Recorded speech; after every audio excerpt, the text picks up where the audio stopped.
Yeah, so it's like 1 o'clock in the morning. I'm in the washroom because kids are sleeping everywhere. Everybody's sleeping. I was interviewing a friend of mine on a project that I'm working on for Canadian Awareness Network.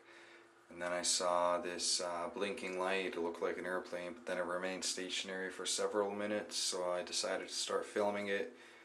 Filmed it for 18 minutes from going from one side of the sky to the other, remaining stationary, then going back to the other side of the sky, remaining stationary, and then going back to the other side. It's a possible helicopter, and it's obviously, I'm not going to say spying, but it's obviously like, looking around for something because it remained stationary. It went blinking. It would go really bright and then dim out and then keep moving forward. So I don't know.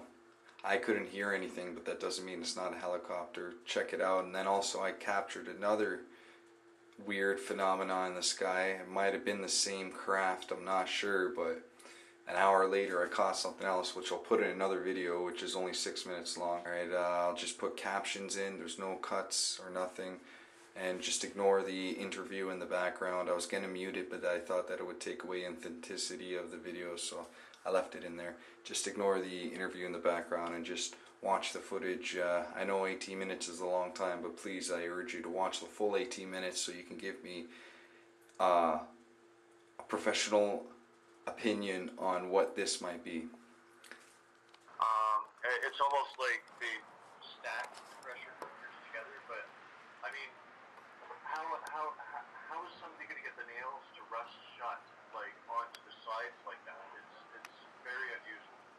Um, Moving along, there's a couple of interesting little points that have arisen.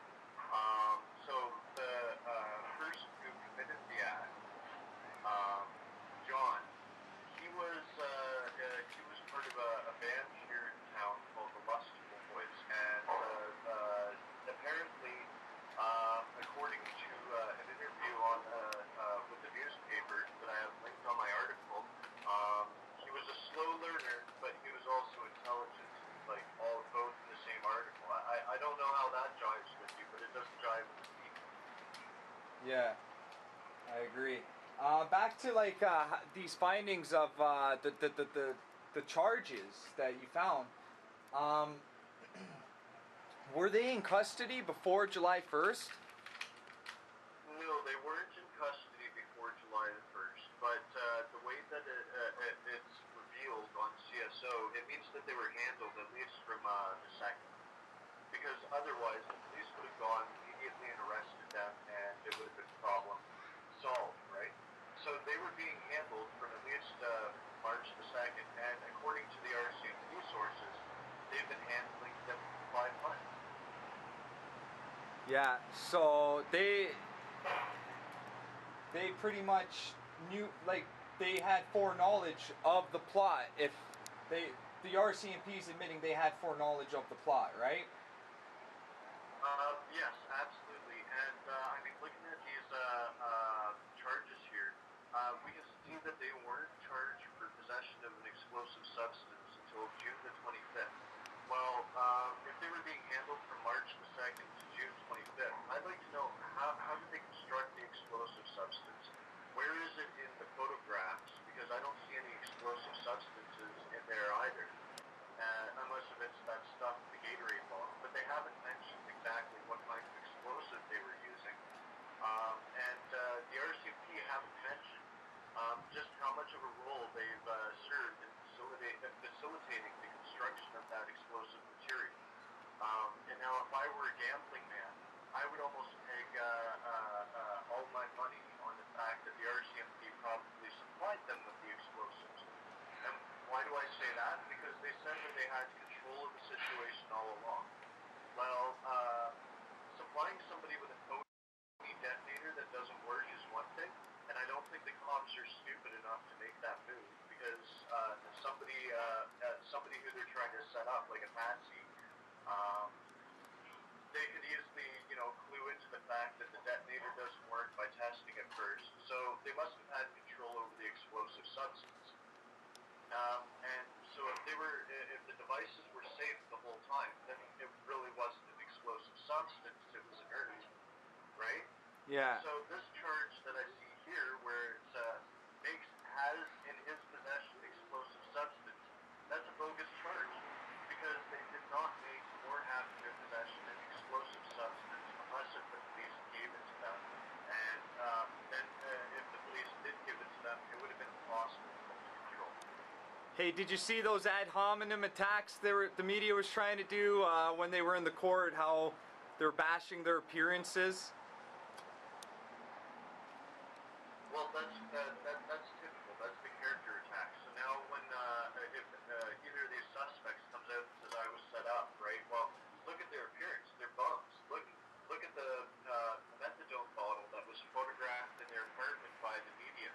And getting onto that little subject too. I mean, I don't know what business the media has going inside somebody's apartment when they've already paid rent. Yeah. Maybe the police have an excuse to go in there, but the media, absolutely not. So that's another interesting matter that should be clarified. I think somebody would have to get in touch with the landlady and ask her what business she thinks she had allowing media and people to go into the apartment. So Greg rose an interesting point with his article in that you'd think that the crime scene would be secured and that media wouldn't be going in there even like a week from now. Yeah, they're going in without a warrant. Go ahead. Sorry, I was just saying, I was agreeing with you. They went in there without a warrant. Like, Greg was saying they're a Crown Corporation, right? The media, Yeah. CBC is a Crown Corporation. Yeah, so like it sets the precedence for like employees of Crown Corporations to be able to enter your home after you're arrested, in a sense. Well, that in itself isn't a precedent, but the thing is if somebody doesn't do something about it and hold the authorities responsible, then they're going to take it upon themselves to go ahead and do that sort of thing later on, and expect that people will just not complain about it, right? Because if nobody complains about it this time and they accept the example that's been given through the media, then people aren't going to think to complain once when it actually happens to them. Yeah. So if this was a false flag, Ryan, what are some motives, in your own opinion, obviously? Well, in my opinion, Canada's been farming terrorism to get rid of the old government because they want to roll in Agenda 21. Agenda 21 requires international governance and international law. So in order to roll that in, they need to get rid of the old government, but they also want to protect the people that are going to be facilitating that. So in order to protect those individuals, the terrorists have to be anything other than anarchists who are part of the Green movement, and they have to be people who are Muslims or people who sympathize with the Muslims and their jihadist kind of mentality, right? Yeah. Yeah, it has to be the usual suspects, and they've now diversified it by saying, oh, it's a white guy that idolized him. Well, okay, now it can be almost anybody, but the one person that it can't be is the United Nations Agenda 21 eco-terrorists, because that apparently isn't much of a threat in this country according to CSIS. Yeah. Is there any additional information you'd like to add in there, bro? Sure. Let me think here. You're going to edit this part out, eh? Oh yeah, man. Okay.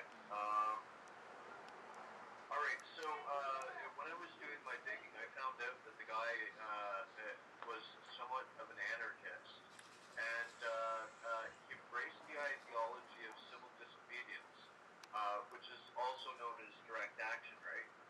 Yeah. Basically, what that means is committed an illegal act because you're disgruntled with the state, and recently we've been seeing a rash of direct action and civil disobedience here in Victoria. They've been teaching it out at the university, so I'm kind of wondering where this guy got his idea of doing that, of disobeying and taking action in his own hands. Well, I totally think it came from University of Victoria and all of the activists who were being taught to do that, and who are going out into the community and promoting this sort of behavior. So it starts out with perhaps like wearing masks, marching down the street, or destroying the legislature lawn, or blockading a gas station. But we can clearly see that civil disobedience and direct action can take on other more insidious forms.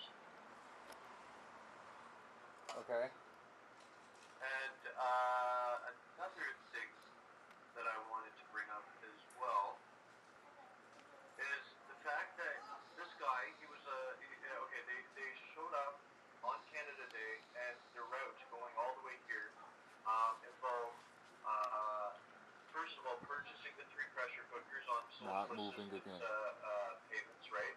And renting a truck. And the last time I met a drug addict, I didn't think they had credit, right? They didn't have credit, right? They were always asking for money.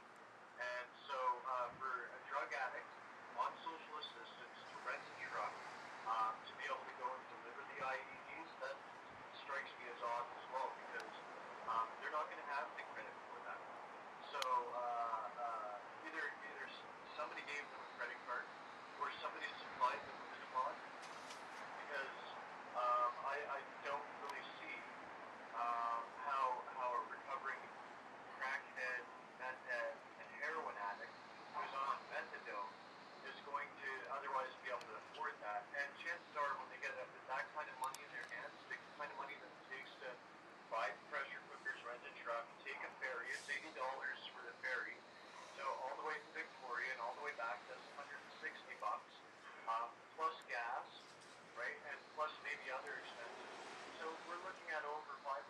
What do you think the former crackhead, former meth user, former heroin addict's gonna do when he gets his hands on $500? Probably gonna go relapse. Yeah, exactly. It's time to go relapse, not build a bomb. So that just strikes me as something that casts a shadow of disingenuous nature. It's not moving again. With Stationary. this whole terrorism incident. The other thing too is I know a lot of people who were there on Canada Day, and they don't recall seeing any unusual activities such as somebody dropping off pressure cookers and stuff. And I also happen to know that we're Change Victoria. We're going to attempt to get a point request on that video, because the camera coverage over a legislature is awesome, and if those people were there and did that, then there should be video of it. And we're just wondering, why is there no video released yet? Yeah. It's all fishy. All seeming like they got set up. They were used.